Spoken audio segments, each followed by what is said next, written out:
teman-teman semua, kembali lagi bersama saya Fede Fernando. Dan pada video kali ini kita akan lanjut untuk membahas mata kuliah akuntansi lanjutan 2 tentang materi baru di pertemuan UAS kita, yaitu tentang intercompany bonds holding. Oke teman-teman, seperti biasa, pada saat ada transaksi antara parent dengan subsidiary, maka nanti konteksnya adalah kita akan membuat eliminasi.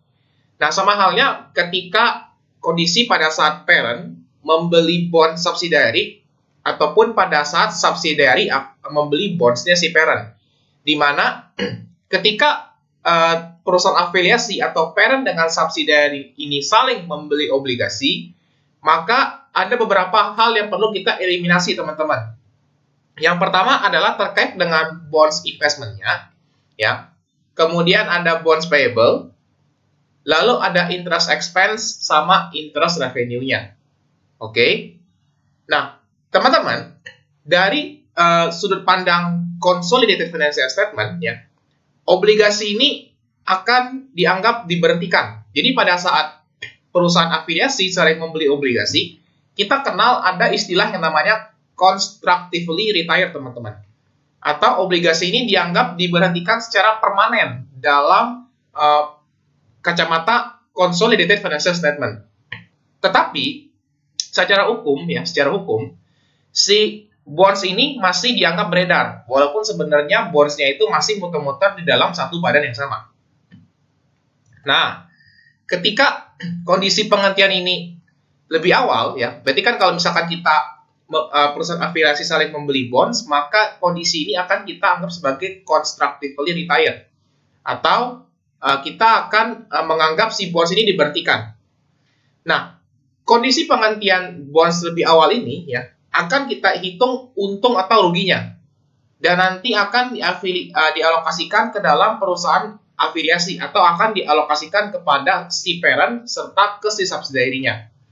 Ini sama pada saat kalian belajar materi bonds payable di AD2, di mana pada saat kita menebus, atau kita memberhentikan si bonds payable kita, maka kita akan mencatat adanya gain atau loss dari transaksi redemption tersebut. Sama juga kayak di sini, di mana kita akan akui untung atau ruginya.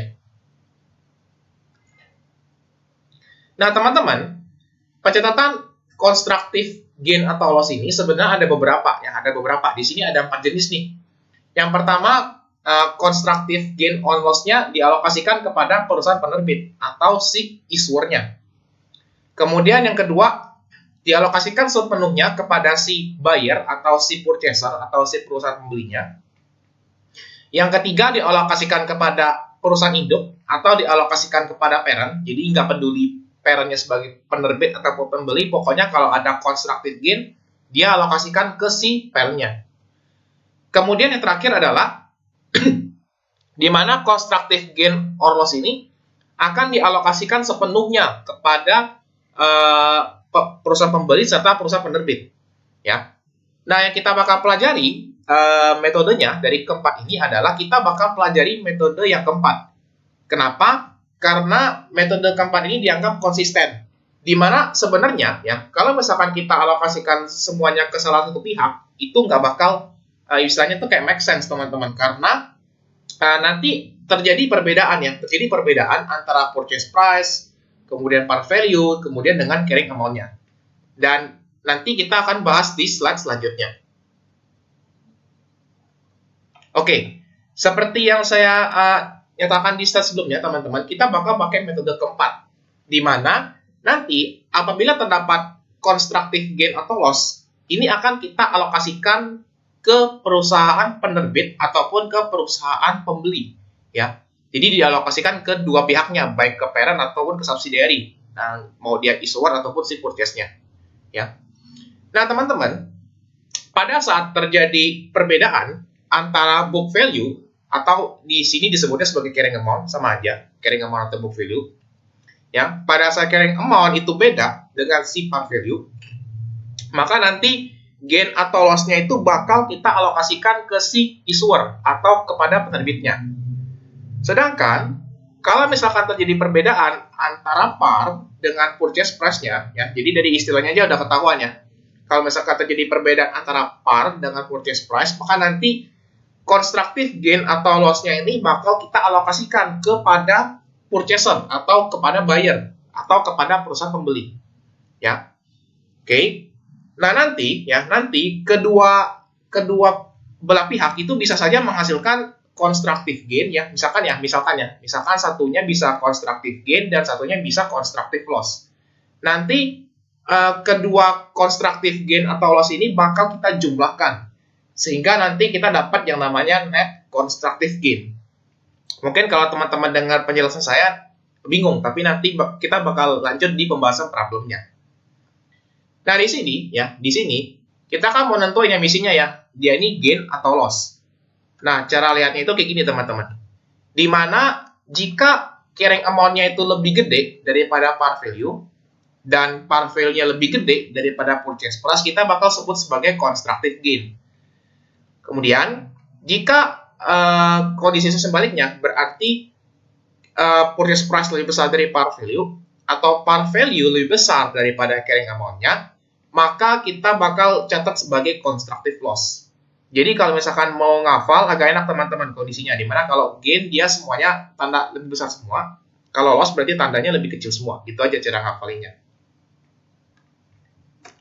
Oke, sekian dulu untuk pembahasan teorinya. Ya, berikutnya kita akan lanjut dengan pembahasan problem supaya teman-teman lebih paham dengan apa yang saya jelaskan sebelumnya.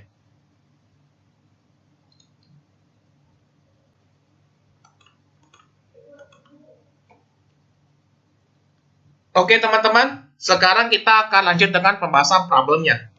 Di sini kita akan membahas problem 4 dari modul Lab Akuntansi Lanjutan 2. Nah, di sini dia bilang Pauko merupakan perusahaan ya, bla bla bla. Kemudian Pauko ini melakukan akuisisi kepada Sarako. Nah, akuisisinya dilakukan pada tahun 2010 dengan membeli 250 lembar saham biasa. Lalu, pada saat akuisisi dikasih tahu nih, posisi ekuitasnya si Sarako. Nah, dia kasih tahu ada common stock, kemudian ada RE, dan ada treasury share. Ya. Nah, berarti kalau misalkan ada treasury share, nanti ini bakal menjadi pengurang dari si outstanding-nya. Sehingga kita perlu kurangin dengan nilai common stock yang di sini, karena nilai di sini merupakan nilai si issued-nya. Oke. Berikutnya tanggal 1 Juli, si Sarako ini menerbitkan bonds, di mana jatuh temponya selama 8 tahun, dan pada 1 Juli 2021, si Pauko ini kemudian melakukan pembelian. Pembeliannya sebanyak 45% dari jumlah bonds yang diterbitkan. Lalu dikasih tahu juga bahwa carrying amount dari si bonds-nya ini per tanggal 1 Juli sebesar sekian. Nanti kita bakal pakai untuk perhitungan di perhitungan net constructive gain atau loss-nya. Kemudian bonds yang diterbitkan memiliki premium sebesar 84 juta pada tanggal 1 Juli 2016. Berarti 84 juta ini per tanggal dia terbitnya. Jadi langsung dikasih tahu premium pada saat tanggal dia terbitnya. Kemudian dikasih tahu total constructive gain or loss dari si investor, ya, itu gimana. Lalu dikasih tahu bunga obligasi, ya, bunga obligasi di mana di sini ada ralat, ya. Di sini ada ralat bahwa bunga obligasinya itu di soal nggak dikasih tahu, tapi setelah ada ralat kita ganti bahwa bunga obligasinya sebanyak 15% per tahun. Kemudian bunganya ini akan dibayar, ya, ini ralat lagi, di mana dibayarnya itu per tanggal 1 Juli serta 1 Januari di tanggal yang ada di sini. Oke. Kemudian teman-teman diminta untuk membuat dua hal. Yang pertama ada net constructive gain atau loss-nya. Kemudian teman-teman diminta untuk membuat jurnal eliminasi ya tahun 2021 dan 2022 menggunakan complete equity method. Oke, tanpa berlama-lama kita langsung masuk ke pembahasan soalnya aja ya. Nah, teman-teman ya, pertama-tama seperti biasa kita catat dulu ya siapa yang mengakuisisi, di mana di sini Pauko nih, Pauko yang mengakuisisi Sarako. Maka Pauko selanjutnya bakal kita sebut sebagai parent, dan Sarako selanjutnya bakal kita sebut sebagai subsidiary. Oke. Nah, karena ini soal terkait dengan bonds, teman-teman ya, terkait dengan bonds, maka pertama-tama seperti biasa, kita cari dulu nih berapa persentase kepemilikan si parent, yaitu PAOKO, terhadap si Sarako. Pertama-tama kita lihat bahwa nilai saham yang dibeli sebanyak 250.000 lembar. Dan dikasih tahu bahwa pada saat akuisisi, si Sarako punya equity nih. Equity-nya isinya ada common stock, RE, sama treasury.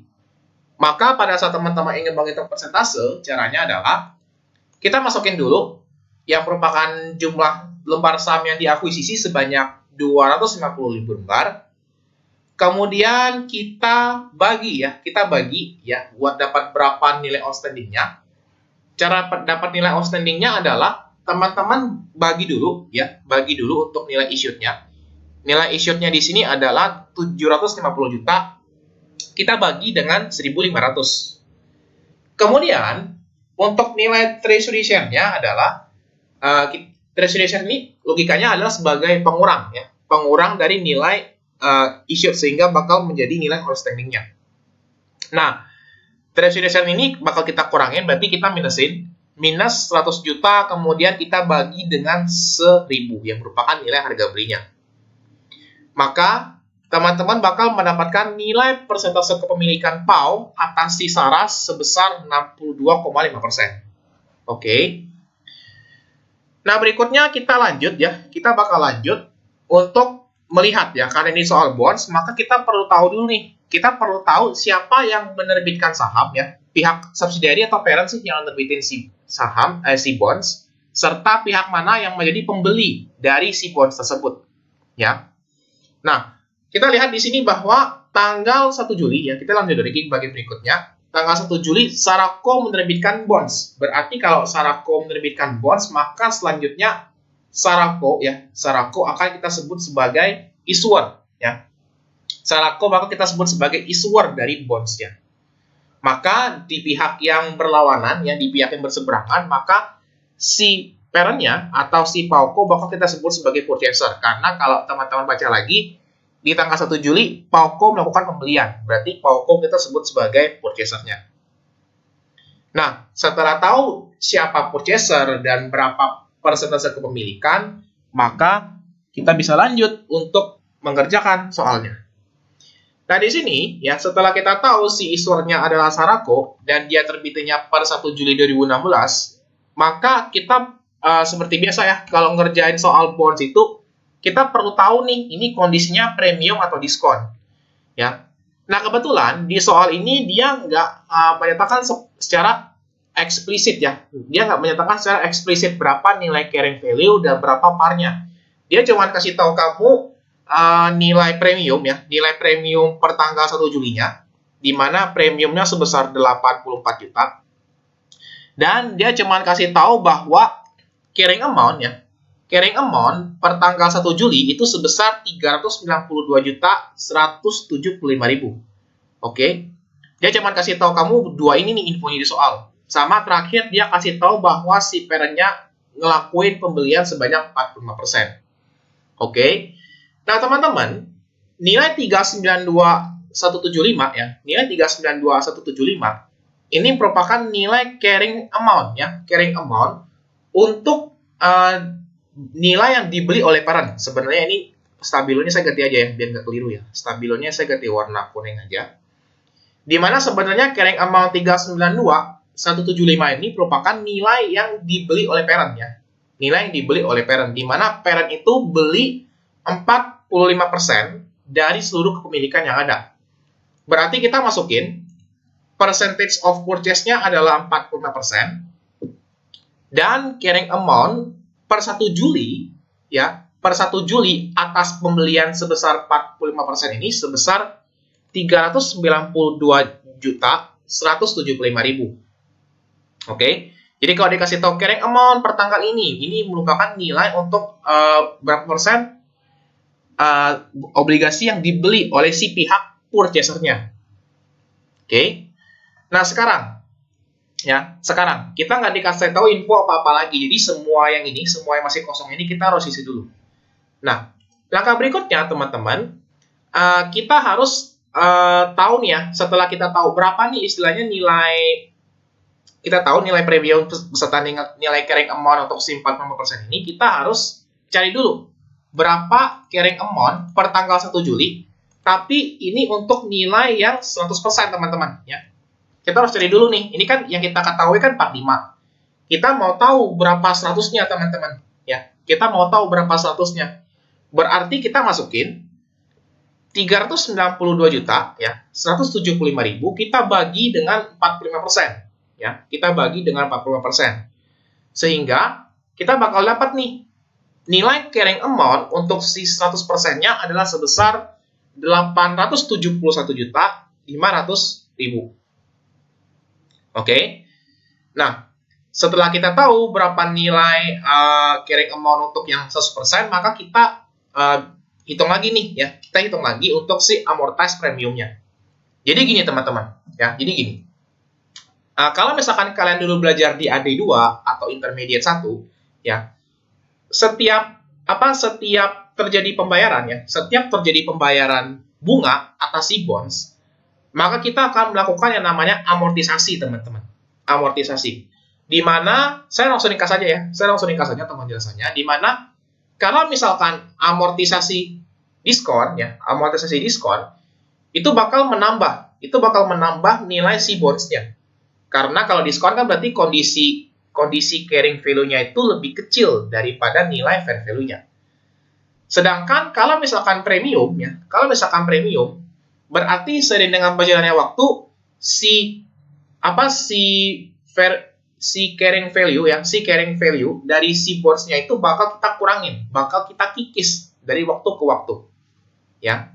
Nah, kita bakal lihat dulu nih berapa total premium ya, total premium. Jadi sebenarnya dengan 84 juta ini pas tanggal 1 Juli 2021 itu udah nggak full lagi teman-teman, udah nggak full lagi sebesar 84 juta. Kita cari dulu nih berapa amortisasi ya atau penyusutan si premiumnya ini.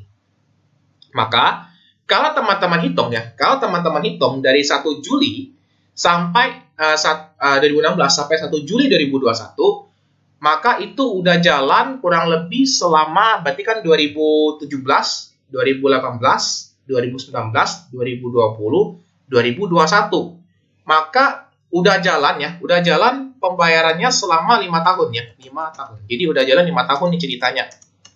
Oke. Nah, 5 tahun berarti pembayarannya kan di sini kan semi annually ya. Pembayarannya semi annually. Maka dalam 5 tahun ini dia sudah bayar bunga sebanyak 10 kali. 10 kali itu dapat dari 5 dikali dengan 2. Karena setahun dia bayarnya 2 kali. Oke. Nah, berarti selama 10 kali pembayaran bunga ini, maka sudah terjadi 10 kali juga amortisasi premiumnya. Sehingga nilai premium yang sudah diamortisasi adalah sebesar, berarti kita masukin 84 juta ya, 84 juta. Kemudian kita bagi dengan 16.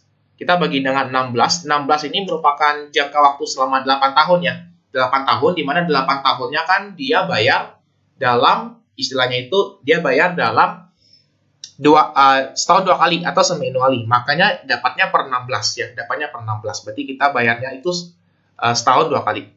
Oke. Jadi total selama 8 tahun dia ada 16 kali pembayaran, kemudian kita kalikan dengan 10 ya. Atau misalkan teman-teman kalau misalkan langsung masukin 84 kita kali dengan 10 dibagi dengan 16 juga nggak masalah. Itu artinya adalah kita masukin berapa nilai premium yang sudah diamortisasi selama 10 kali pembayaran dengan total pembayarannya itu sebanyak 16 kali. Maka kita dapat nilai premium yang sudah diamortisasi itu sebesar 52.500. Oke. Jadi selama 10 kali dia udah nyusutin sebesar 52.500 teman-teman. Ya. Nah, maka kita udah bisa dapat nih nilai carrying amount pada saat dia awal terbitin ya. Ingat ya tadi konsepnya ya teman-teman ya. Kalau premium seiring berjalannya waktu, kita bakal mengurangi nilai si bonds-nya. Kita bakal kurangin nih. Yang semulanya nilainya melebihi nilai book value-nya. Sekarang kita bakal kikis nilainya. Ya, kita bakal kikis nilainya. Nah, kalau misalkan dia premium, maka dia akan mengurangi ya. Maka untuk mencari nilai carrying amount yang di sini, nilai carrying amount yang ada di sini, maka caranya adalah teman-teman kurangin ya, teman-teman kurangin. Berarti 871.500 kita kurangin dengan 52.500. Oke. 52.500. Sehingga teman-teman akan dapat nilai carrying value-nya adalah sebesar 819 juta. Oke. Sorry. Kita tambahin teman-teman. Ya, kita tambahin. Logikanya kan tadi kan kalau misalkan kita premium, kita bakal mengurangi nilai si carrying amount-nya dari waktu ke waktu. Sehingga pada saat kita mau cari total carrying amount-nya, kita jumlahin. Ya, kita jumlahin nilai premium, amortas premiumnya dengan nilai carrying amount pada saat dia beli. Oke, maka dapatlah nilai carrying amount-nya adalah sebesar 924 juta. Nah, nilai 924 ini teman-teman bisa bawa ke bagian carrying amount yang ada di sini, sehingga nilainya adalah sebesar 924 juta. Nah, terakhir, karena kita udah tahu berapa carrying value serta berapa premiumnya, maka sekarang kita bisa isi teman-teman untuk par value-nya. Berarti untuk par value-nya adalah kita tinggal selisihin aja antara par value antara carrying amount dengan si premium, sehingga nilainya adalah sebesar 840 juta. Oke. Ya, kita tinggal selisihin aja sehingga dapatlah nilainya 840 juta. Logikanya adalah kalau kondisinya premium, berarti si carrying amount-nya ini lebih gede daripada par value-nya. Gitu. Ya.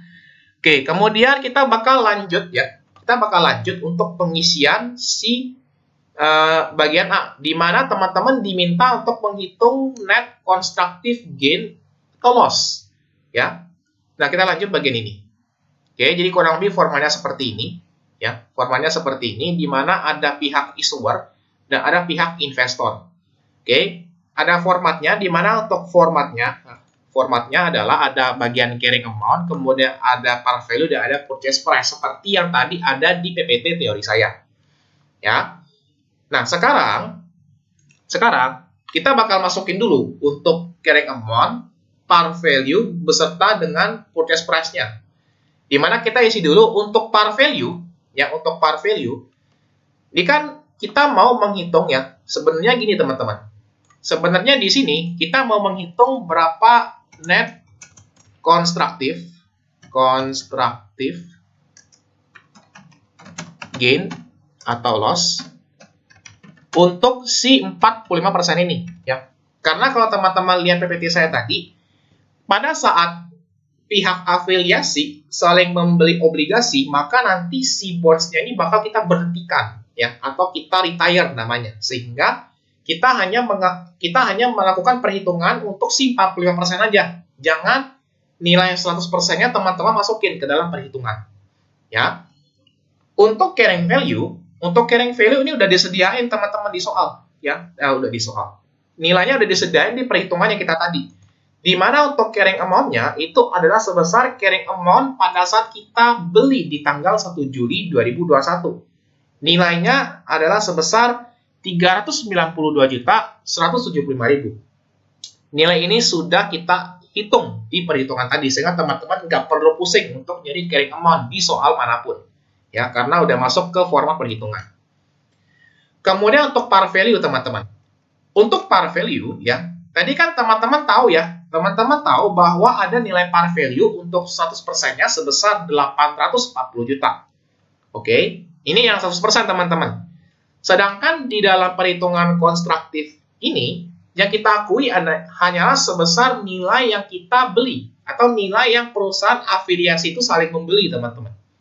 Di mana di sini parents-nya beli obligasi sebanyak 45%, maka nilai 840 ini kita kali dengan si 45%-nya aja, nggak usah aneh-aneh. Maka kita masukin nilainya sebesar 378 juta. Ya, oke. Nah, berikutnya, di soal, dia nggak kasih keterangan, teman-teman, untuk si purchase price-nya, tapi melainkan Kita cuma dikasih tahu keterangan mengenai total constructive gain atau loss dari pihak investornya aja. Ya, itu. Maka karena kita nggak bisa ngisi langsung untuk berapa nilai purchase price-nya, maka kita akan coba dulu isi dari pihak issuer-nya dulu. Ya. Untuk pihak issuer, kita lihat. Kita punya barang ya. Kita punya barang sebesar 392.175 ya. 392.175. Ya. Kemudian par value-nya adalah sebesar 378 juta. Ya, berarti nilai carrying amount ya lebih besar daripada par value-nya. Oke. Pada saat nilai carrying amount lebih besar daripada par value-nya, maka teman-teman bakal mengakui sebagai constructive gain. Ya, carrying amount lebih besar nih daripada par value, maka kita masukin sebagai constructive gain. Oke. Nah, untuk nilainya gimana? Berarti untuk nilainya, teman-teman tinggal kurangin aja carrying amount dikurangi dengan si nilai par value-nya. Sehingga dapat nilainya adalah sebesar 14.175.000. Oke. Nah, sekarang di soal dia kasih tahu nih keterangan.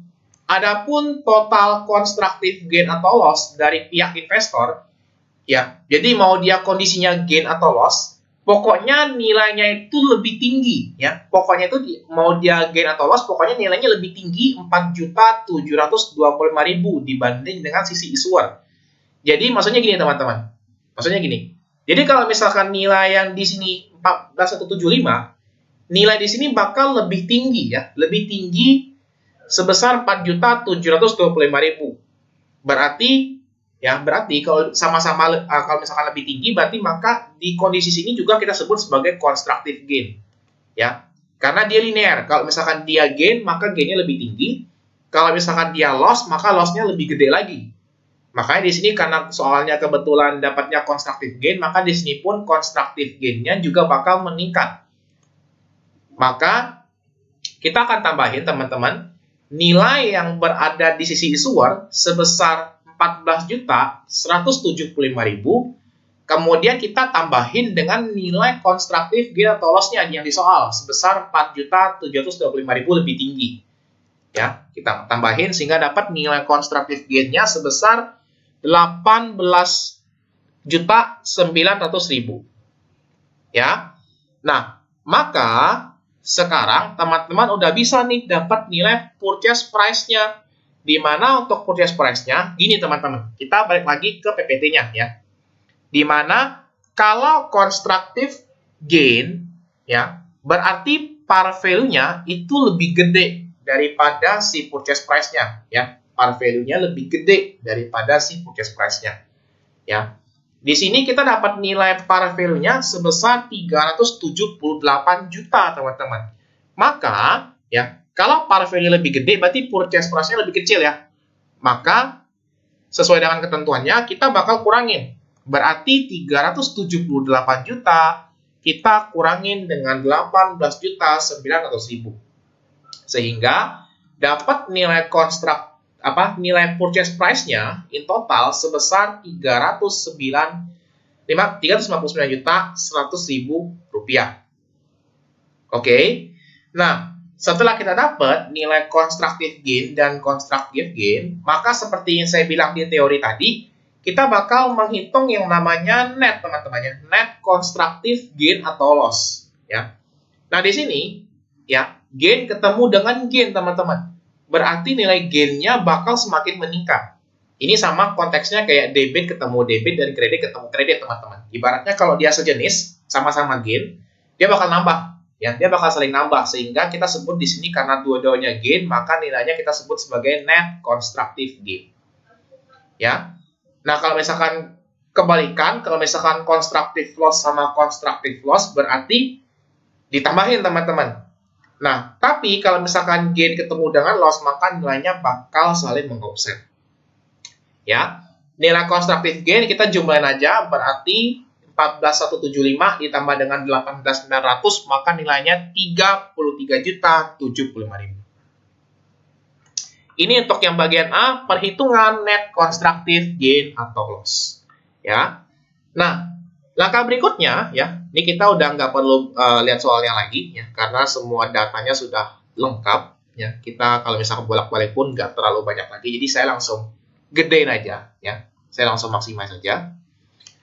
Nah, teman-teman, selain diminta menghitung perhitungan net constructive gain atau loss, teman-teman juga diminta untuk membuat eliminasi untuk 2 tahun. Yaitu eliminasi pada saat tahun si parentnya beli, tahun 2021, sama di tahun berikutnya, di tahun 2022. Oke, kita mulai dulu dari tahun 2021, teman-teman ya. Tahun 2021. Nah, teman-teman, di tahun 2021 ini, kita langsung mulai dari jurnal pertama yang kita perlu buat. Yaitu kita akan mencatat gain atau loss dari sisi penerbit atau dari sisi issuernya. Ya. Nah, kalau teman-teman lihat ya, ini saya langsung masuk ke jurnal ya, teman-teman.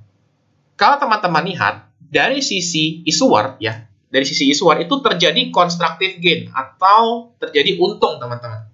Ya. Untung pada saat kita catat di jurnal, kita akan membuat berarti di sebelah kredit ya, ada gain, di mana gain itu saldo normalnya di kredit. Maka teman-teman masukin di sebelah kredit ada gain on constructive retirement of bonds. Artinya adalah keuntungan dari pemberhentian bonds istilahnya ya, keuntungan dari pemberhentian bonds dari pihak penerbit.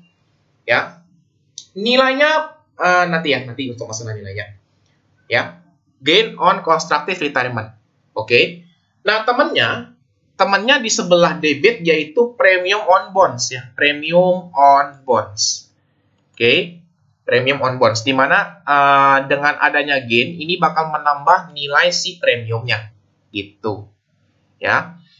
Nah, untuk nilainya gimana? Untuk nilainya teman-teman langsung ambil nilai si constructive gain-nya. Di mana untuk constructive gain itu nilainya adalah sebesar 14.175.000. Jadi nggak perlu pusing-pusing ya kalau misalkan teman-teman benar di sini di jurnalnya kemungkinan besar benar untuk yang jurnal pertama ini. Oke. Kemudian kita lanjut untuk jurnal berikutnya di mana kita akan mencatat amortisasi gain atau loss, tapi ini dari sisi penerbitnya teman-teman ya, dari sisi penerbitnya. Ya. Untuk jurnalnya gini teman-teman. Pada saat kita mengamortisasi ya, pada saat kita mengamortisasi gain atau loss-nya ini ya. Ini kan berarti kita mau mengamortisasi nilai si premiumnya teman-teman. Ya. Pada saat kita ingin mengamortisasi atau mau menyusutkan si nilai premiumnya ini, maka premiumnya teman-teman hapus teman-teman. Tadi kan premiumnya teman-teman catat di sebelah debit. Nah, pada saat teman-teman ingin membuat amortisasi, berarti premiumnya teman-teman masukin di sebelah kredit. Oke. Nah, sebagai temannya, di sebelah debit itu teman-teman masukin akun interest expense. Ya. Nah, untuk nilainya gimana? Untuk nilainya, teman-teman tinggal kalikan aja nih. Berarti 14.175.000 ya. Kita bagi dengan 3. Bagi dengan 3 ini maksudnya gini teman-teman ya. Maksudnya gini. Pada saat kita membahas materi tentang intercompany bonds holding ini, sebenarnya base perhitungannya itu berdasarkan straight line method teman-teman. Jadi penyusutan per tahunnya itu sama besarnya. Ini sama kayak kalian mempelajari penyusutan untuk fixed asset atau aset tetap. Ya, dimana tadi kan kita punya info ya, di mana premium yang ada di soal ini ya, premium yang ada di soal ini selama 8 tahun teman-teman ya, 8 tahun. Oke. Nah, setelah waktu berjalan ternyata udah berjalan penyusutan atau amortisasi premiumnya selama 5 tahun teman-teman, selama 5 tahun. Berarti kita punya sisa waktu selama 3 tahun. Makanya di sini bagi dengan 3 teman-teman. Dibagi dengan 3. Ya, karena sisa waktu ya, sisa waktunya adalah selama 3 tahun. Oke.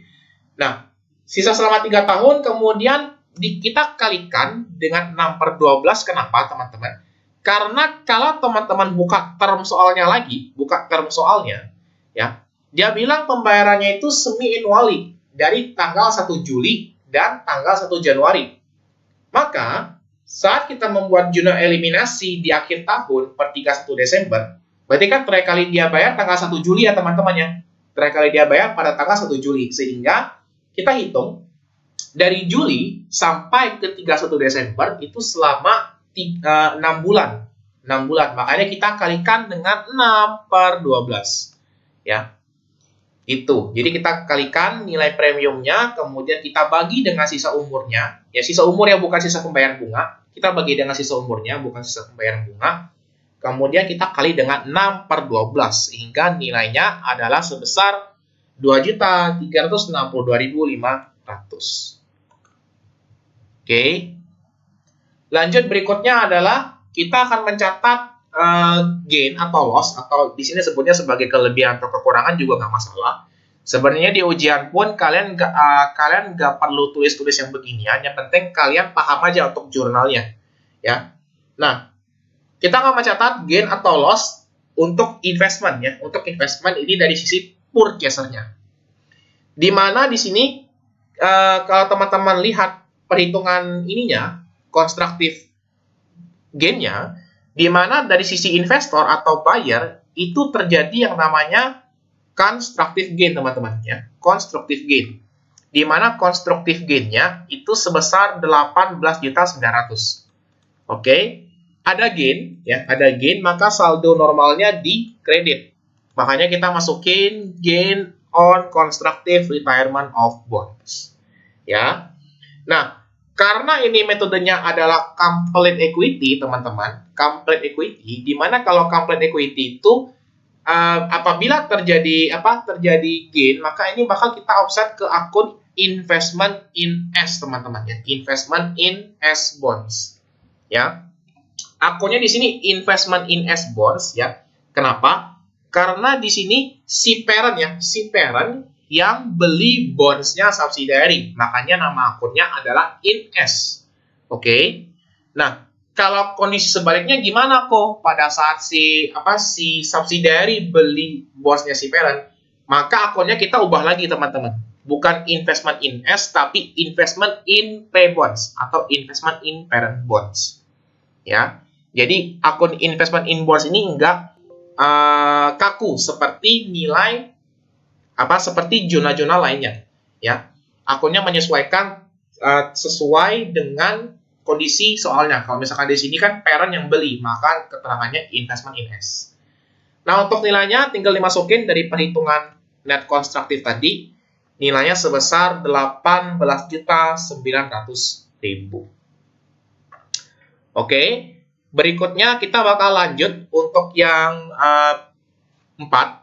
Zona keempat, di mana eliminasi keempat adalah kita akan mencatat amortisasi gain atau loss ya dari investment dari si purchaser ya. Di mana ya, tadi kan kita udah mencatat ya adanya penambahan investment in S ya. Nah, penambahan investment in S ini bakal kita amortisasi setiap periodenya ya. Kita akan amortisasi setiap periodenya, sehingga karena kita amortisasi, maka si investment in S-nya ini bakal kita hapus, akan kita kreditkan, ya. Nah, kita kreditkan, kemudian akun temennya, ya. Kan gini, teman-teman. Pada saat kita beli bonds, ya, maka kita bakal istilahnya mendapatkan interest revenue setiap periodenya. Sehingga untuk temennya adalah si interest revenue. Kalau teman-teman lihat, ini kebalikan ya. Kalau misalkan di sini expense, di sini si revenue, ya, karena beda sisi, teman-teman. Nah, untuk nilainya gimana? Untuk nilainya sebenarnya agak mirip-mirip dengan yang di jurnal kedua tadi, di mana kita masukin nilai constructive gain-nya atau nilai investment yang bertambah tadi, di mana kan nilainya sebesar 18.900.000. Ya. 18.900.000 ini bakal kita bagi dengan sisa umur si bonds-nya, yaitu selama 3 tahun. Ya, baginya per tahun ya teman-teman ya, bagi per tahun, jangan per pembayaran atau semacamnya, baginya per tahun. Bagi 3, karena sisa umur 3 tahun, kemudian kita kalikan ya 6 per 12, karena kalau teman-teman lihat dia terakhir kali bayar itu di 1 Juli. Ya, makanya kita kali dengan 6 per 12. Nah, untuk nilainya ya sebesar 3.150.000. Oke. Kemudian kita lanjut untuk ke jurnal berikutnya. Nah, untuk jurnal berikutnya udah agak-agak gampang teman-teman. Dimana di sini kita eliminasi investmentnya, ya. Kita eliminasi investment of bonds-nya. Dari sisi issuer, ya, dari sisi issuer, di mana issuer-nya di sini si Sarah yang merupakan subsidiary, dia punya bonds payable di sebelah kredit, ya. Bonds payable di sebelah kredit. Maka pada saat kita eliminasi, kita akan hapus nilai bonds payable-nya ini di sebelah debit. Dan si parent punya investment in S bonds di sebelah debit pada saat awalnya. Kemudian untuk pada saat kita bikin eliminasi, kita bakal hapus si investment in S bonds-nya. Ya. Nah, untuk nilainya gimana? Untuk nilainya teman-teman langsung aja, nggak usah pusing-pusing, ambil dari par value. Ya. Ambil dari par value. Ya, nilai dari par value sebesar 178 juta. Jadi nggak usah pusing-pusing untuk ambil nilainya. Kemudian kita lanjut untuk zona berikutnya. Di mana kalau ada bonds, ya, kalau ada bonds pasti ada interest expense, ya, ada interest revenue, ada juga accrued. Accrued ini kalau misalkan dia masih memiliki utang bunga, ya, utang bunga atas si bonds-nya. Ya. Pada saat kita mengeliminasi interest expense dan interest revenue-nya, maka teman-teman masukin interest revenue di sebelah debit, ya, kebalikan dari saldo normalnya, dan interest expense di sebelah kredit, kebalikan dari si saldo normalnya. Nah, sekarang konsepnya gini teman-teman. Pada saat kita bayar bunga obligasi, ya, pada saat kita bayar bunga obligasi, base-nya itu, ya, basisnya itu dari nilai par-nya teman-teman. Ini pun sudah teman-teman pelajari di AD2 sama di Intermediate 1. Di mana pada saat kita membayar bunga, ya, basisnya itu berdasarkan dari si par-nya. Maka kita bakal kalikan, ya, nilai par-nya sebesar 378 juta. Kemudian kita bakal kali, ya, dengan nilai dengan nilai bunga per tahunnya, di mana nilai bunga per tahunnya adalah sebesar 15%, ya. Kita kali 378, kita kali dengan 15%. Kemudian karena ini dia mulai belinya itu tanggal 1 Juli, teman-teman, ya. Si parents-nya kan mulai beli pada 1 Juli 2016. Oke. Nah, maka kita hanya hapus bunga, ya. Hanya hapus interest revenue dan interest expense-nya itu terhitung dari tanggal 1 Juli karena dia baru belinya di tanggal 1 Juli tahun ini, teman-teman. Makanya kita kali dengan 6/12, ya. Karena dia baru mulai belinya tanggal 1 Juli. Kalau misalkan dia belinya dari awal tahun gimana kok? Kalau misalkan dia mulai beli di awal tahun, maka teman-teman langsung masukin aja berarti 378 kali 15%, ya. Karena dari Januari berarti full 1 tahun. Tinggal disesuaikan aja jangka waktunya dari mana ke mana. Itu aja teman-teman. Maka kita dapat nilainya adalah sebesar 28.350.000, ya. Dan untuk nilai si interest expense-nya juga sama sebesar 28.350. Oke, kita lanjut teman-teman untuk zona berikutnya. Di mana di zona berikutnya ini kita bakal membuat eliminasi atas accrued expense sama accrued revenue. Nah, jurnal eliminasi ini bakal timbul kalau misalkan masih terdapat bunga yang masih harus dibayar, teman-teman, ya. Kayak yang kalian pelajarin di AJP, di mana kalau misalkan ada bunga yang masih harus dibayar, maka kita harus buat dulu pengakuannya, ya. Nah, di sini untuk mengeliminasi accrued expense dan accrued revenue ini, ya, di mana ini kan konteksnya untuk bunga, ya, teman-teman, ya. Maka kita akan hapus si interest payable-nya, ya. Di mana interest payable itu kan normalnya di sebelah kredit, maka kita akan hapus di sebelah debit. Kemudian di sebelah kreditnya kita masukin interest receivable, di mana interest receivable normalnya di sebelah debit, kalau kita hapus kita offset ke sisi kreditnya. Oke. Nah, kemudian kita lanjut, ya. Untuk nilainya, karena si subsidiary, ya. Karena si subsidiary terakhir kali bayar bunga di tanggal 1 Juli 2021, teman-teman, maka si subsidiary ini masih punya kewajiban untuk membayar bunga dari tanggal 1 Juli sampai tanggal 31 Desember. Ya. Di mana untuk nilainya, itu sama persis dengan nilai yang ada di eliminasi interest expense dan interest revenue. Ya, dimana kita masukin untuk nilai parnya sebesar 378 juta, ya. Kemudian 378 juta kita kali dengan 15%, yang merupakan nilai bunga per tahunnya, kemudian kita kali dengan jangka waktunya, yaitu selama 6 bulan. Maka kita kalikan 6/12. Sehingga dapat nilainya adalah sebesar 28.350.000. Ini kebetulan aja sama karena si parent akuisisi beli si bondsnya tanggal 1 Juli 2021, dan di tanggal itu juga kebetulan si subsidiary-nya itu terakhir kali bayar bunganya, sehingga selama 6 bulan tersebut si bunganya itu belum dibayarkan. Oke. Berikutnya kita akan coba lanjut untuk elimination entries tahun 2022. Ya. Nah, untuk jurnalnya kita masih sama. Di sebelah debitnya premium on bonds payable dan nilainya pun sama persis sebesar 14.175.000. Cuman teman-teman, di sebelah kreditnya kan adalah gain, teman-teman. Dan gain ini ya, kalau misalkan kita masuk ke financial statement-nya, dia bakal masuk ke akun RE, teman-teman. Ya, sudah deposited di tahun sebelumnya. Nah, kita nggak boleh lagi akuin sebagai gain, teman-teman, di tahun-tahun berikutnya. Tapi kita seperti biasa, ya, kalau buat jurnal eliminasi, kita nggak boleh lagi akuin sebagai gain, tapi kita akuinnya sebagai investment in S dan NCI, ya, investment in S dan NCI, ya. Ini pakai akun investment in S karena ini metodenya adalah complete equity method. Kalau misalkan cost, tinggal diganti aja beginning RE parent, ya. Dimana untuk nilainya adalah sebesar kalau investment in S-nya sebesar 62, ya, sebesar 62,5%-nya.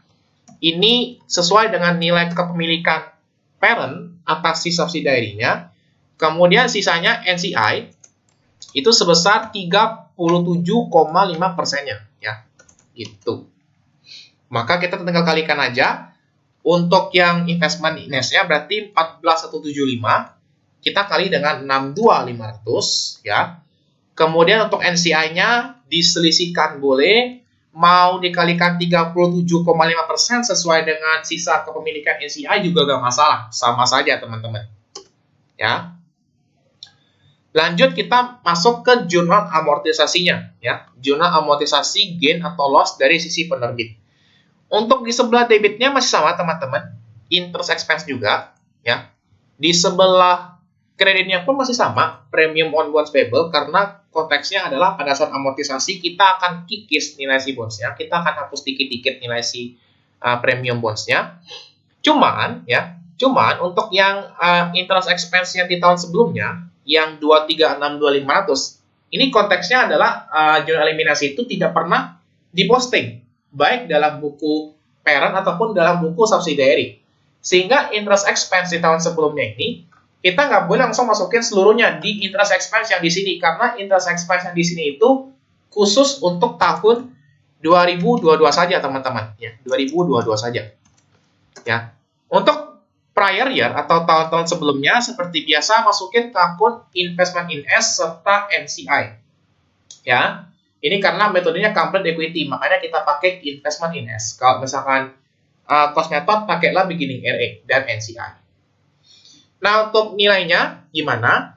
Kalau untuk nilai investment in S dan NCI, ini kita bisa langsung kalikan aja nih dari prior year, di mana untuk investment in S sama polanya dengan di jurnal yang pertama, sebesar 62,5%. Jadi 62,5% kita bakal kali dengan persentase kepemilikannya, kita kalikan dengan nilai interest expense di tahun sebelumnya, yaitu 362,500.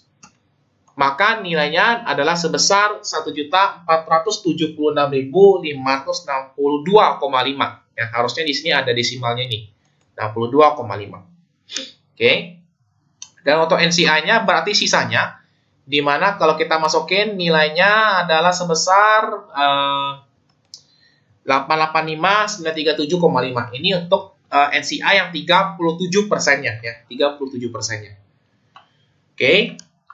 Kemudian, berikutnya, untuk perhitungan si interest expense itu sebenarnya masih mirip-mirip juga dengan di tahun sebelumnya.